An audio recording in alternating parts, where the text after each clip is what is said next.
నమస్కారం వార్తలకు స్వాగతం. ముందుగా ముఖ్యాంశాలు. టీడీపీ లీడర్ ప్రెస్ మీట్, పలు అంశాలపై వివరణ.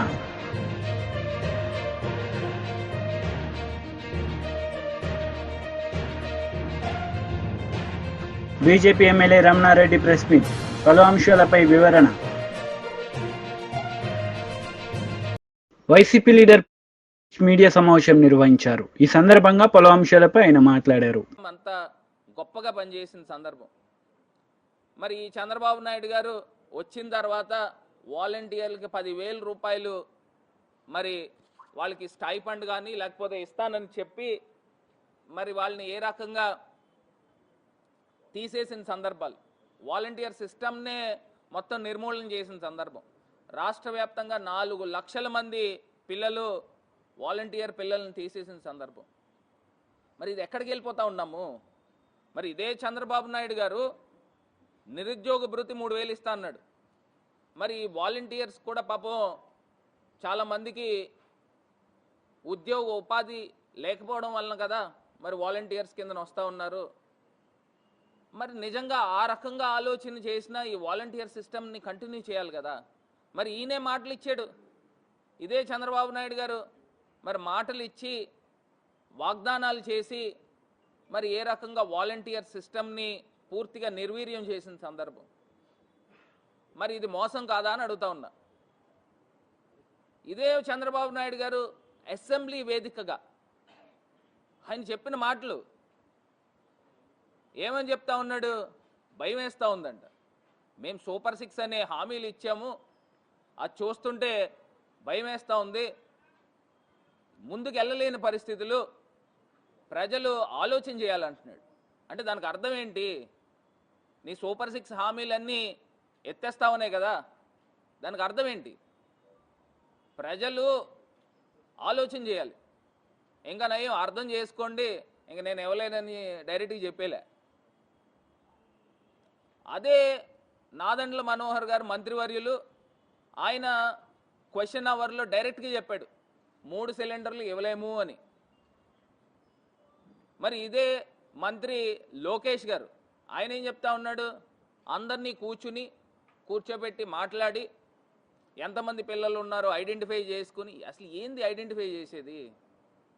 కలెక్టర్లకి సచివాలయాల వారీగా ఏ సచివాలయంలో ఎంతెంతమంది తల్లులు ఉన్నారు, ఎంతెంతమంది పిల్లలు స్కూల్స్కి వెళ్తున్నారు అనేది ఎంతసేపు ఆ డేటా తీసుకోవడము? మరి దానికి కూడా మంగళం చెప్పిన పరిస్థితులు. మరి ఇదే ఎలక్షన్ క్యాంపెయినింగ్లో మరి ఏ రకంగా మాటలు చెప్పారు? 15,000 15,000 15,000 18,000 18,000 18,000 అని ఈ రకమైన మాటలు మాట్లాడి, ఇంకొక ఎవరో పాపం చిన్న పాప ఎవరో వస్తే మంచి హుషారుగా ఉంది, ఈ అమ్మాయికి కూడా 15,000. అసలు ఏం జరుగుతుంది? అసలు మీకన్నా అసలు డ్రామాలు ఆడేవాళ్ళు నయం. అంత గొప్పగా ప్రజల్ని వంచి డ్రామాలాడారు. మేము అప్పటికి బేసిక్గా చెప్తాను ఉన్నాం. మరి ప్రజలు ఏ రకంగా ఆలోచన చేసి చంద్రబాబు నాయుడు గారు మాయలో పడ్డారో అర్థం కావటంలే. మరి రైతు భరోసాకి మంగళం పలికారా? అమ్మఒడి మొత్తం అందరి పిల్లలకి ఇచ్చేస్తూ ఉన్నారు, మరి దానికి స్వస్తి చెప్పారు. మరి అదే రకంగా 1,500 రూపాయలు 18 సంవత్సరాలు దాటిన ప్రతి మహిళకి డబ్బులు ఇస్తూ ఉన్నారు. నెల 1,500. ఎక్కడికి వెళ్ళిపోయినాయి ఆ డబ్బు? ఎప్పుడు ఇస్తారు? దానికంటే ఒక నిర్దిష్టంగా చెప్పాలి కదా. మాకు ఇప్పుడు మేము సంపదలు సృష్టించిన తర్వాత 5 సంవత్సరాలు పోయేకి ఇస్తామని చెప్పాలా? లేకపోతే ఏదో ఒకటి చెప్పాలి కదా. ఎప్పుడు చెప్తారు? ఎప్పుడు ఇస్తారు? మరి రాష్ట్ర వ్యాప్తంగా ఉన్న మహిళలందరూ కూడా ఎదురు చూస్తూ ఉన్నారు. ఇది కాకుండా రైతు భరోసా 20,000 ఇస్తానని చెప్పారు. ఏది 20,000 ఎక్కడుంది? ఈ పాటికి జగనన్న ఉంటే. టీడీపీ లీడర్ మీడియా సమావేశం నిర్వహించారు. ఈ సందర్భంగా పలు అంశాలపై ఆయన మాట్లాడారు. 45 crores ఖర్చు పెట్టి ఈ బిల్డింగ్ కట్టారు. అదేవిధంగా ఇక్కడ ముందుంటే ఈ ముందున్న బిల్డింగ్ కూడా ఇప్పుడు చూస్తే దీనంతా కూడా పగలగొట్టి కొత్త బిల్డింగ్ కట్టబోతా ఉన్నారు. నాట్కో నన్నపనేని గారికి వీళ్ళందరికీ కూడా చాలా హృదయపూర్వక కృతజ్ఞతలు. ఇది చూసే వాళ్ళందరికీ మేము ఎందుకు ఇది పెట్టాము ఇక్కడంటే, మిగిలిన వాళ్ళు కూడా సమాజ సేవలోకి రండి, దీంట్లో కరప్షన్ లేకుండా మీరు ఇచ్చే 100 రూపాయలు రూపాయలుగా పేదవాళ్ళకు అందే విధంగా చేసే బాధ్యత ఇక్కడ ఉన్నటువంటి ప్రజాప్రతినిధులు అందరం కూడా తీసుకుంటాం. కాబట్టి మీరు ధైర్యంగా ముందుకు వచ్చి సమాజ సేవలో పాల్గొనాలని కోరుకుంటా ఉన్నాను. అదేవిధంగా సత్యకుమార్ గారికి వారికి ఫుల్ అవగాహన ఉంది. రాష్ట్రంలో ఉన్నటువంటి హాస్పిటల్స్ ఏమేమి చేయాలనేది. ఈ హాస్పిటల్కి కూడా లాంగ్ టర్మ్గా అంటే మనం అవసరమైనప్పుడల్లా బిల్డింగ్ కడతా ఉన్నాం. ఇలా కాకుండా ఒక కాంప్రహెన్సివ్గా అసలు ఈ హాస్పిటల్ 5-10 ఏళ్లలో ఎలా ఉండాలనే విధంగా ఒక కాంప్రహెన్సివ్ ప్లాన్ తీసుకోవటం, పార్కింగ్ కానీ, ఎమర్జెన్సీ బ్లాక్ కానీ, లేకపోతే ఇంకేమైనా సర్వీసులు కావాలి ఇవన్నీ చూసి చేయమని, అదేవిధంగా ఇంకా కొన్ని మాకు తెలిసిన ఇన్పుట్స్ మేము ఇచ్చాం. సత్యకుమార్ గారు దానికి సానుకూలంగా స్పందించారు. అదేవిధంగా ఇక్కడ జిమ్ఖానా వారు 80 నుంచి 86 కోట్ల రూపాయలతోటి మెటర్నిటీ అండ్ చైల్డ్ పెద్ద బిల్డింగ్ 7 floors కడతా ఉన్నారు. దానికి కూడా ఎక్విప్మెంట్ ఇవన్నీ కావాల్సిన అవసరం ఉంది. కృష్ణబాబు గారిని అడిగా ఎక్విప్మెంట్ అది. ఇవి కాకుండా మిగిలిన CSR యాక్టివిటీస్ కూడా అన్ని టేకప్ చేసి సాధ్యమైనంత తొందరగా పేద ప్రజలకు న్యాయం జరిగే విధంగా చూస్తాం. Thank you. మంత్రి గారు చెప్పండి. మీరు గతంలో చెప్పారు రాష్ట్రంలో భూమి బీర్లు ఉన్నాయి, ప్రభుత్వం మాత్రం చాలా మంది ఆరోగ్యం క్షీణిస్తుంది, వాటన్నిటిని ప్రక్షాళన చేస్తారన్నారు. గత వయసులో కానీ ఆ ప్రభుత్వానికి సంబంధించిన బాధలు ఇచ్చారు. వాటన్నిటి ప్రక్షాళన చేసే దిశగా పెట్టే అవకాశం ఉందా ప్రభుత్వ అధికారులు? ఖచ్చితంగా నూతన ఎక్సైజ్ పాలసీ రాష్ట్రంలో రాబోతుంది. అదేవిధంగా శాండ్ పాలసీ ఏ రకంగా రాబోతుంది, నూతన ఎక్సైజ్ పాలసీ కూడా రాబోతోంది. ఇప్పుడు కూడా చూస్తున్నాం. ఇప్పుడు కూడా నేను వస్తూ చూశాను, డీ అడిక్షన్ సెంటర్ ఇక్కడ కూడా ఉంది. రాష్ట్రంలో 25 డీ అడిక్షన్ సెంటర్లు ఆరోగ్య శాఖ నడుపుతూ ఉంది. ఎందుకు అన్ని పెద్ద సంఖ్యలో నడపాల్సిన అవసరం వచ్చిందంటే గత 5 సంవత్సరాలు ఆ నాణ్యత లేని మద్యం తాగడం ఒక కారణమైతే, రెండోది విచ్చలవిడిగా రాష్ట్రంలో అందుబాటులో ఉంటున్న గంజాయి. అంటే గత పాలికలు వీటిని నియంత్రించలేని పరిస్థితుల్లో చిన్న పిల్లలు 7 సంవత్సరాల పిల్లల దగ్గర నుంచి చూస్తున్నాం మనం. ఇదే జిల్లాలో ఏం జరిగాయో కూడా మనం పక్కన పల్నాడు జిల్లాలో ఏం జరిగిన సంఘటన రాష్ట్ర వ్యాప్తంగా ఎటువంటి సంచలనం జరిగిందో తెలుసు. దానికి కారణం ఏంటో కూడా మనకు తెలుసు. అయితే అన్నిటి మీద నియంత్రించే ప్రయత్నం చేస్తున్నాం. దానికోసమే గౌరవ ముఖ్యమంత్రి వారు కేబినెట్ సబ్ కమిటీని కూడా వేయడం జరిగింది నార్కోటిక్స్ కంట్రోల్ కోసం. ఆ దిశగా కూడా ప్రయత్నాలు జరుగుతున్నాయి. వెంటనే ఒక IG స్థాయి అధికారి కూడా నియమించడం జరిగింది. తర్వాత వెంటనే వాటి మీద ఒక ప్రణాళికాబద్ధంగా ముందుకెళ్ళి రాష్ట్రంలో నాణ్యత లేని మద్యాన్ని, అదేవిధంగా గాంజాని, నార్కోటిక్స్ కూడా నియంత్రించే ప్రయత్నం ఖచ్చితంగా జరుగుతుంది. ఆంధ్రప్రదేశ్లో ఉన్న గవర్నమెంట్ జనరల్ హాస్పిటల్లో గుంటూరు ఆసుపత్రి ప్రథమ స్థానంలో ఉంది. ఇక్కడ శాంక్షన్డ్ బెడ్లు 1270 ఉంటే ప్రతిరోజు ఇన్పేషెంట్లు 15 నుంచి 1600 దాకా వస్తున్నారు. ఫంక్షనల్ బెడ్లు కూడా దానికి అనుగుణంగా ఉన్నాయి. అయితే ఇక్కడ ప్రత్యేకంగా చెప్పుకోవాల్సిన విషయం ఏంటంటే, నాట్కో ఫార్మా కంపెనీ వారు ఈ ఆసుపత్రిలో హెల్త్ కేర్ కోసం భవనాన్ని నిర్మించి ఇవ్వడం జరిగింది. ఈ సందర్భంగా వారికి ధన్యవాదాలు తెలియజేస్తూనే, అనేక మంది ఇటువంటి ఉదాత్తమైన ఆలోచనతో ముందుకు రావాల్సి ఉంది. ప్రభుత్వ రంగంలో ఉన్న వైద్యశాలలకి ఆర్థికంగా సహాయ సహకారాలు అందించాల్సి ఉంది. ప్రభుత్వం ఒకవైపు తాను చేస్తున్నవన్నీ చేస్తున్నప్పటికి కూడా ఫిలాంథ్రపిస్టులుగా ఉంటున్న వారు CSR కింద కానీ ఇతరత్ర సహాయ సహకారాలు అందించాల్సిన అవసరం ఉంది. అదే సందర్భంగా Guntur Gymkhana medical college old students alumni ఏదైతే ఉందో, వారు కూడా దాదాపు 100 కోట్లతో MCH వాడికి ఇతర సౌకర్యాల మౌలిక సదుపాయాల కల్పన కోసం కూడా సహకారాలు అందించడం జరిగింది. దానికి కూడా ధన్యవాదాలు, అభినందనలు తెలియజేస్తున్నాం. ఇవాళ సిటీ సిమ్యులేటర్తో, బ్రాకీ థెరపీ, అదేవిధంగా లీనియర్ యాక్సిలేటర్తో లెవెల్ 2 ఆసుపత్రిగా ఉన్న గుంటూరు క్యాన్సర్ హెల్త్ కేర్లో లెవెల్ 1కి వెళ్ళడానికి అవసరమైన PET CT స్కాన్ కూడా త్వరలో ఈ ప్రజాప్రభుత్వం. బీజేపీ లీడర్ మీడియా సమావేశం నిర్వహించారు. ఈ సందర్భంగా పలు అంశాలపై ఆయన మాట్లాడారు. కూడా ఎగిరెగిరి పడితే ఎక్కడ పోయి నిలబడ్డారు. వారి జీవితంలో కూడా అనుకోకుండా గాంధీ మహాత్మ ఉందట ధర్నా చేస్తామని కానీ, అసెంబ్లీ బయట కూర్చుంటామని కానీ, ధర్నా చౌక్ దగ్గరికి పోయి నిలబడతామని కానీ, ఏ ధర్నా చౌక్ అయితే ఎత్తేసారో ఆ ధర్నా చౌక్ మీద నిలబడతామని వారు కలలో కూడా ఊహించకుండొచ్చు. వారు పోయి అక్కడ నిలబడ్డారు. ఆ పూర్తి తెలంగాణ సాధించినామని చెప్పుకున్నటువంటి కేసీఆరే ఇవాళ ముఖం చాటేసే పరిస్థితి వస్తే, ఇవాళ మా సోనియమ్మ ఇచ్చింది తెలంగాణ అని చెప్పి ఎగిరెగిరి పడుతున్న మీరు అప్పుల తెలంగాణను అబద్ధమన్నా కావాలా? లేదు ఇది అప్పుల తెలంగాణనే అంటే మీరు 1,50,000 కోట్లతోని అభివృద్ధి చేస్తామని ఏ మాట అయితే చెప్తారో అది అబద్ధమన్నా కావాలా? ఏది నిజం, ఏది అబద్ధం? అప్పుల తెలంగాణ నిజమా? 1,50,000 కోట్ల అభివృద్ధి అబద్ధమా? లేదా అప్పుల తెలంగాణ అబద్ధమా? అయితే 1,50,000 కోట్ల ధనిక రాష్ట్రంగా ఉన్నటువంటి దాంట్లో నిలువ సొమ్ము ఉన్నట్టు లెక్క, జమ సొమ్ము ఉన్నట్టు లెక్కన. ఇది బట్టి గారు, శ్రీధర్ బాబు గారు, ముఖ్యంగా ముఖ్యమంత్రి గారు చెప్పాల్సిన అవసరం ఉన్నది. నిన్న మాట్లాడతాడు నిజాం ప్రభువు నిజాం కాలేజ్ కట్టించిండు, మూసీ నది చేసిండు, అట్లాగే హుసేన్ సాగర్ కట్టిరు, ఇవాళ ఆయన చేసుట్లనే పత్తర్ఘాట్ ఉన్నది, ఆయనే చేస్తుండలా కబూతర్ ఖానా ఉన్నది, ఆయన చేస్తుట్లనే ఉస్మానియా హాస్పిటల్ ఉన్నది అని చెప్పి మాట్లాడుతున్నాడు. మరి బట్టలు ఉడిపించి బతుకమ్మ ఆడిపించిన నిజాం నవాబు జ్ఞాపకం రాలేదా? ఈ తెలంగాణ, ఈ నిజాం స్టేట్లో ఉన్న ప్రతి ఒక్కరిని పన్ను వసూలు చేసి, రక్తం పిండి, పాలు పిండి, ఆడవాళ్లను మానభంగం చేసి పన్నులు వసూలు చేసిన నిజాం ప్రభు జ్ఞాపకం రాలేదా రేవంత్ రెడ్డి గారు?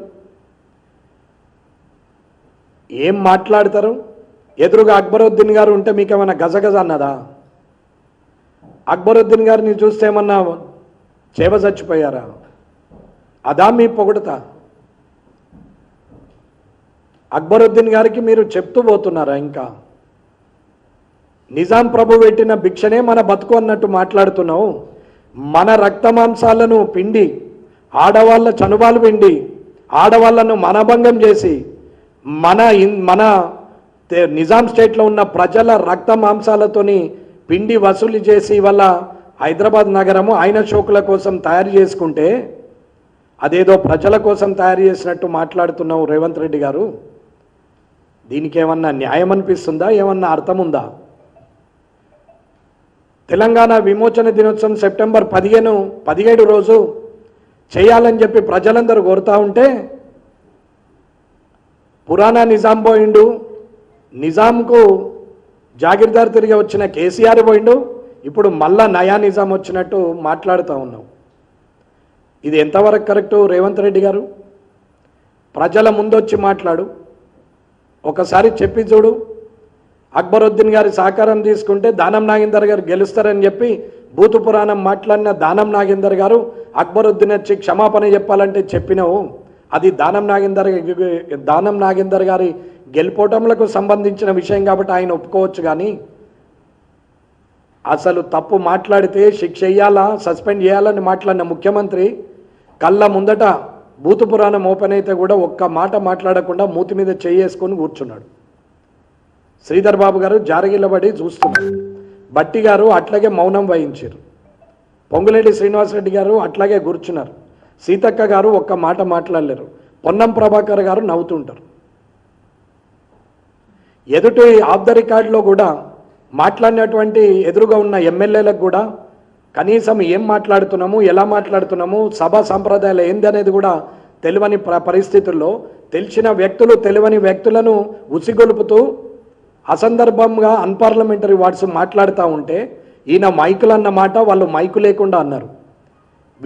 వాళ్ళను తీసి సస్పెండ్ చేసి టర్మినేట్ చేస్తే ఎలక్షన్ లేకుండా 5 సంవత్సరాల దాకా మొత్తానికే ఎలక్షన్లో పోటీ చేయకుండా చేస్తే బుద్ధి వస్తుంది. అప్పుడు నోరుంది కదా, ఒళ్ళుంది కదా, ధనబలం ఉంది కదా, అధికార బలం ఉంది కదా, నేనేదో రాజును అనుకుంటున్నారు రాజ్యానికి గెలిచిన నియోజకవర్గానికి. కానీ మేము సేవకులం, పనోళ్ళము, ప్రజల పక్షాన మాట్లాడాలనే ఆలోచనే లేదు.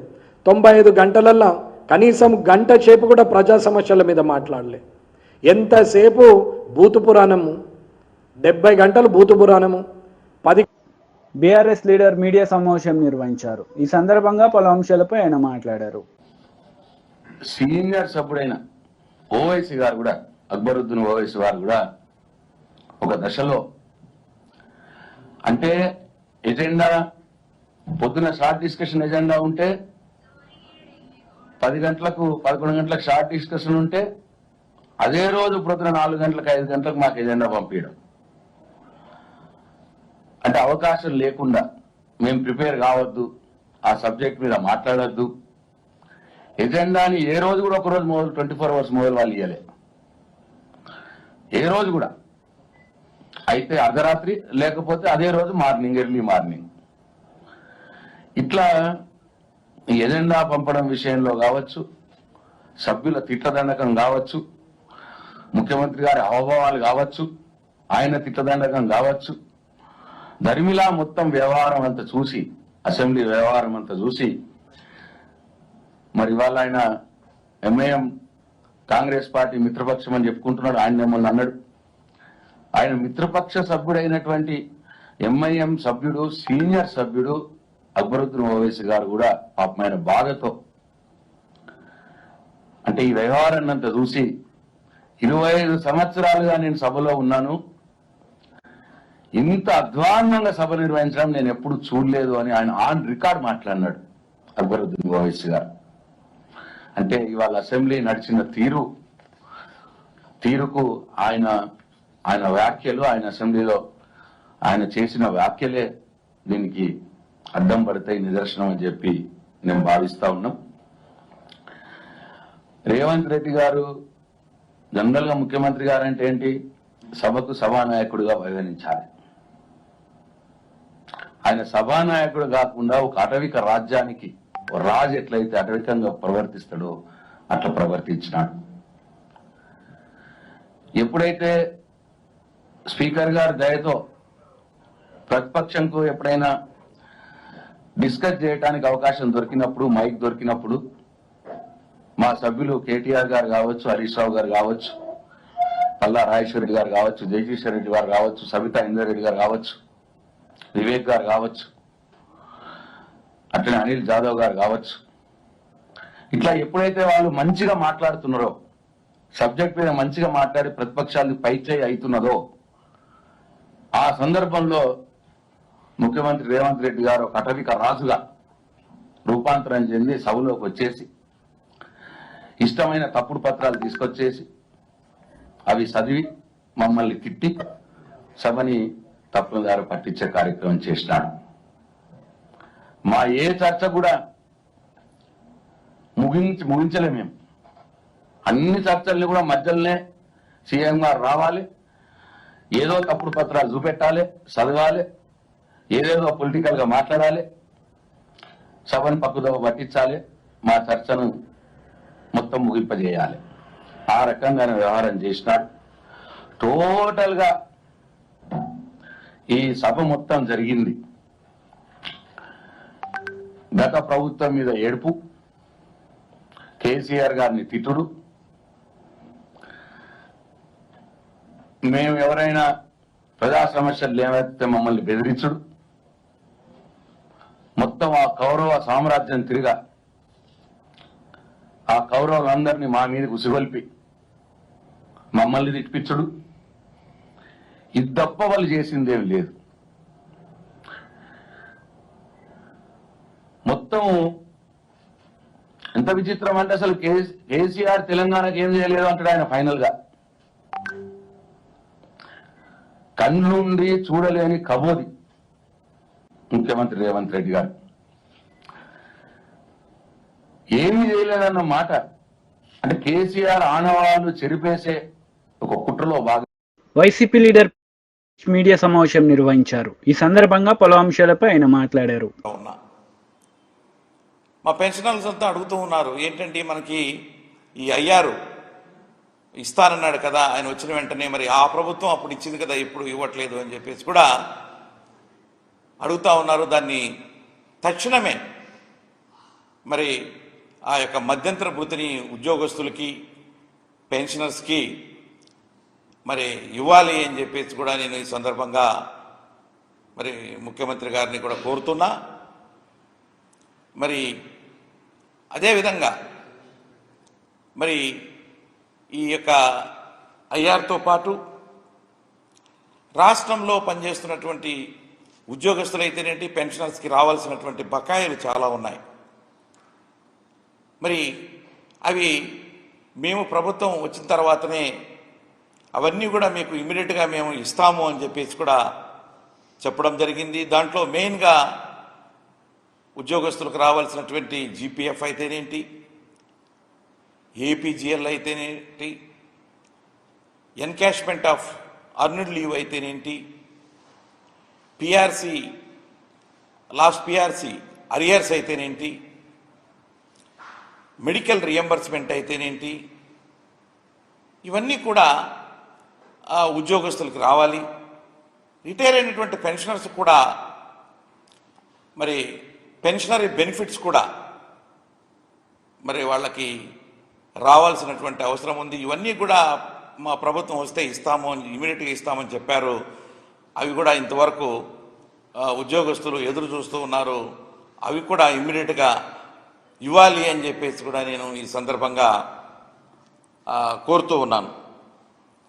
ఇవన్నీ కూడా మేనిఫెస్టోలో చెప్పారు. మేనిఫెస్టోలో చెప్పారు కాబట్టి ఉద్యోగస్తులు అయితేనేంటి, పెన్షనర్స్ కూడా ఎదురు చూపులు చూస్తూ ఉన్నారు అని చెప్పేసి కూడా నేను ఈ సందర్భంగా తెలియజేస్తా ఉన్నా. అదేవిధంగా మరి ఈ వాలంటీర్ వ్యవస్థ, మేము వస్తే వాలంటీర్స్కి 5,000 నుంచి 10,000కు చేస్తాం అని చెప్పి ప్రకటించడం, మరి ఈనాడు ఆ యొక్క వాలంటరీ వ్యవస్థ అనేది ఒక అగమ్య గోచరంగా ఉన్నది అని చెప్పేసి కూడా నేను ఈ సందర్భంగా తెలియజేస్తా ఉన్నా. మరి దాదాపుగా వాళ్ళు 2,50,000 మంది దాకా ఉన్నటువంటి వాళ్ళు మరి రోడ్డున పడేటువంటి పరిస్థితి ఏర్పడుతూ ఉంది. వాళ్ళకు జీతాలు పెంచకపోగా ఉన్నటువంటి 5,000 కూడా ఇంతవరకు ఈ జూలై మాసం కానీ, అంటే జూన్ మాసానికి ఇచ్చేటువంటి ఆ శాలరీ ఏదైతే ఉందో జూలై 1వ తారీఖున కానీ ఆగస్టు 1వ తారీఖున కానీ 2 నెలలు కూడా వాళ్ళకి పే చేయలేదు. అంటే ఆ వ్యవస్థ ఉన్నదా లేదా అనేది కూడా ఒక అపనమ్మకంగా ఉంది, అసలు కన్ఫ్యూజన్గా ఉంది. కొంతమంది ఏమో కొనసాగుతుందని చెప్తారు, కొంతమంది ఏమో లేదని చెప్తారు. ఆ ఎక్స్టెన్షన్ కూడా వాళ్ళకి 1 year ఎక్స్టెన్షన్ ఇస్తారు జనరలీ. ఆ ఎక్స్టెన్షన్ కూడా జూలై మాసాంతానికి అయిపోయింది. అంటే జూలై 1వ తారీఖు, ఆగస్టు 1వ తారీఖు నుంచి దాన్ని రెన్యువల్ చేయాల్సినటువంటి అవసరం కూడా మరి ఆ ప్రభుత్వం మీద ఉన్నది అని చెప్పేసి కూడా నేను ఈ సందర్భంగా తెలియజేస్తూ ఉన్నాను. అదేవిధంగా మరి ఈ మేనిఫెస్టోలో చెప్పినటువంటి విధంగా దాదాపు రాష్ట్రంలో ఉన్నటువంటి 3,80,000 మంది పెన్షనర్స్ ఉన్నారు. వాళ్ళందరికీ ఒక పెన్షనర్స్ కోసం ఒక కార్పొరేషన్ను మేము వచ్చిన తర్వాత ఏర్పాటు చేస్తామని చెప్పేసి మేనిఫెస్టోలో చెప్పారు. మరి దానికి కూడా మరి శ్రీకారం చుట్టి రిటైర్ అయినటువంటి ఉద్యోగస్తులకి వాళ్ళకున్నటువంటి ఇబ్బందులు ఏవైనా కూడా త్వరితగతిన సాల్వ్ చేసుకునేదానికి అవసరం ఉండేటువంటి ఆ యొక్క కార్పొరేషన్ కూడా మీరు చెప్పినటువంటి విధంగా దాన్ని మరి నెలకొల్పాలి అని చెప్పేసి కూడా నేను ఈ సందర్భంగా కోరుకుంటూ ఉన్నాను. అదేవిధంగా మరి రాష్ట్రంలో పనిచేస్తున్నటువంటి ఉద్యోగస్తుల్లో దాదాపు కొత్తగా అపాయింట్ అయినటువంటి ఈ యొక్క గ్రామ సచివాలయంలో పనిచేస్తున్నటువంటి 1,20,000 ఉద్యోగస్తులతో పాటు అంతకుముందు ఎక్కువ మంది టీచర్స్ కానీ కొంత పోలీసులో ఉన్నటువంటి వాళ్ళు కూడా ఒక 2.5 lakh 3 lakh ఎంప్లాయీస్ దాకా ఈ సిపిఎస్ కిందకి వస్తారు. వాళ్ళంతా కూడా ఇంతకు ముందు ఉన్నటువంటి ప్రభుత్వంలో కూడా దీని మీద డిస్కషన్స్ జరిగాయి. మరి సిపిఎస్ని రద్దు చేయమని చెప్పి ఆ ఉద్యోగ వర్గాలన్నీ కూడా అడుగుతూ ఉన్నాయి, ఉద్యోగ సంఘాలు కూడా అడిగాయి. అయితే ఆనాడు ఉన్నటువంటి ప్రభుత్వం సిపిఎస్ను రద్దు చేయలేము, ఒక జిపిఎస్ విధానాన్ని తీసుకొస్తాము అని చెప్పి ఉద్యోగ సంఘ నాయకులతో దప్పదప్పాలుగా జరిగినటువంటి జాయింట్ స్టాఫ్ కౌన్సిల్ మీటింగ్స్లో కూడా తెలియజేసి మరి రిటైర్ అయ్యే నాటికి వచ్చేటువంటి ఆ యొక్క శాలరీలో ఒక సగభాగం ఇస్తూ దాని మీద డిఆర్ కూడా డిఎన్ఎస్ అలవెన్స్ కూడా ఆ యొక్క రిటైర్ అయినటువంటి సిపిఎస్ ఉద్యోగస్తులకి వచ్చేదానికి అవకాశం ఉంటుంది కాబట్టి. వార్తలు ముగించే ముందు ముఖ్యాంశాలు మరోసారి. టీడీపీ లీడర్ ప్రెస్ మీట్, పలు అంశాలపై వివరణ.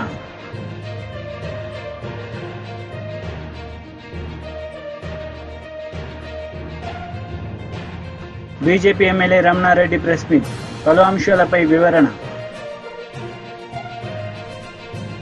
ఈ వార్తలు ఇంతటితో సమాప్తం. తిరిగి ప్రసారమయ్యే వార్తల్లో మళ్ళీ కలుద్దాం. అంతవరకు సెలవు. నమస్తే.